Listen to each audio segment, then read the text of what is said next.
બગદાણા ભારત દેશના પશ્ચિમ ભાગમાં આવેલા ગુજરાત રાજ્યના ભાવનગર જિલ્લાનું મહુવા તાલુકાનું ગામ છે.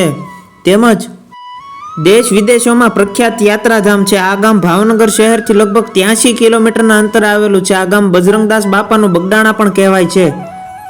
બગદાણામાં ગામમાં બજરંગદાસ બાપાનો આશ્રમ આવેલ છે. આ જગ્યાએ પ્રથમ તો બજરંગદાસ બાપાની ઝૂંપડી જ આવેલી હતી, જ્યાં હાલ મોટો આશ્રમ આવેલો છે, જે ગુરુ આશ્રમ તરીકે વિખ્યાત છે. જ્યાં બાપાએ ભૂખ્યાને ભોજન મળી રહે તે માટે અન્ન ક્ષેત્ર ચાલુ કરેલ છે, જે આજે પણ ચાલુ છે. આ આશ્રમમાં વર્ષમાં 2 મોટા ઉત્સવો ઉજવવામાં આવે છે, જેમાં એક બજરંગદાસ બાપાની પુણ્યતિથિ જે પોષ વદ 4ના દિવસે, અને બીજો ઉત્સવ અષાઢ સુદ 15 એટલે ગુરુ પૂર્ણિમાના દિવસે ધામધૂમથી ઉજવાય છે. ત્યારે દૂર દૂરથી ભાવિક ભક્તો અહીં ઉમટી પડે છે. આ દિવસે મોટા મેળાઓનું આયોજન પણ અહીંયા થાય છે, જેમાં બંને મેળાના દિવસે 2 થી 3 લાખ જેટલા ભાવિકો બગદાણામાં એકત્ર થાય છે. અહીં આશ્રમના ટ્રસ્ટીઓ પણ ખૂબ જ સારા છે, જે હાલમાં બાપાના મૃત્યુ થયા પછીથી આશ્રમની જવાબદારી સંભાળે છે. આ ટ્રસ્ટ તરફથી નવા મંદિરનું નિર્માણ કરાયું છે. અહીં દૂર દૂરથી આવતા ભાવિકોની હંમેશા ભીડ રહે છે. આ ગામ પાસે બગડાલવ ઋષિનો બગડાલવ નામનો કુંડ છે. અહીં બગડ નામની નદી વહે છે, જ્યાં ત્રિવેણી સંગમ થાય છે. તેની પાસે બગડેશ્વર મહાદેવ નામનું સુંદર શિવાલય પણ આવેલું છે. બગદાણા એક ધામ બની ગયું છે, જ્યાં લાખોની સંખ્યામાં ભાવિક ભક્તો પોતાની આસ્થા શ્રદ્ધા લઈને આવે છે. બાપા બજરંગ બધાના દુઃખ મટાડે છે, જેમને લોકો બાપા સીતારામના ગુલામણા નામથી ઓળખે છે. બગદાણા એ ગુજરાતની એક એવી પવિત્ર ભૂમિ છે કે જે ભૂમિમાં અનેક સંતો થઈ ગયા છે, જેમનું ખાલી નામ પણ બોલીએ તો પણ મનમાં શાંતિ થાય.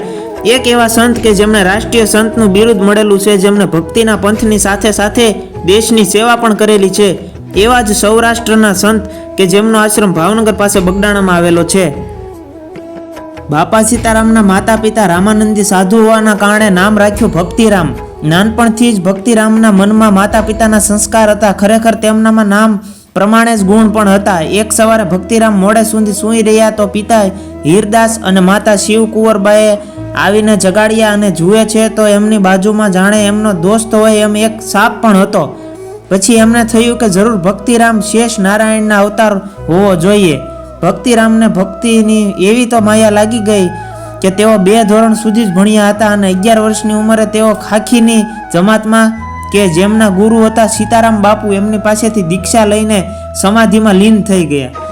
પરમ તત્વ અને યોગ સિદ્ધિનો સાક્ષાત્કાર થયો ત્યારે ગુરુ પાસે દક્ષિણા આપવા ગયા. ગુરુ શ્રી સીતારામ ભક્તિરામને ઓળખી ગયા અને કહ્યું કે ખરા ગુરુ છો તમે, એટલે મારે તમને આપવાનું હોય. ત્યારે ભક્તિરામ બોલ્યા કે ખરેખર જો તમે મને કંઈ આપવા જ ઈચ્છતા હોય તો એવું કંઈક આપો કે મારે રૂવે રૂવે રામનું રટણ ચાલુ જ રહે. ત્યારથી સીતારામજીએ એમને નવું નામ આપ્યું બજરંગી, અને કહ્યું કે જાઓ બજરંગી, હવે તમે દુનિયાના ભ્રમણમાં કરો અને દિન દુખિયાની સેવા કરો, અને તમે આખા જગતમાં બજરંગદાસ બાપા તરીકે ઓળખાશો.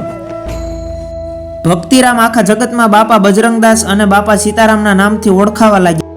આમ ભારતના ઇતિહાસમાં એક એવા સેવાભાવી અને રાષ્ટ્રીય સંત એવા બાપા બજરંગદાસ સૌને રોતા મૂકીને પોષ વદ 4ના દિવસે દેવ થઈ ગયા, અને બાપાની મઢુલી બાપા વગરની સૂની થઈ ગઈ. અને એ દિવસે તો આખું બગદાણા ગામ બગડ નદી વનની વનરાઈ પણ શાંત થઈ ગઈ હતી.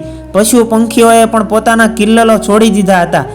બગદાણા ધામ ધીરે ધીરે પ્રખ્યાત થતું જાય છે. ભક્તો માનતા લઈને જાય છે, અને ખરેખર બાપા પણ ભક્તોની માનતા પૂરી કરે છે.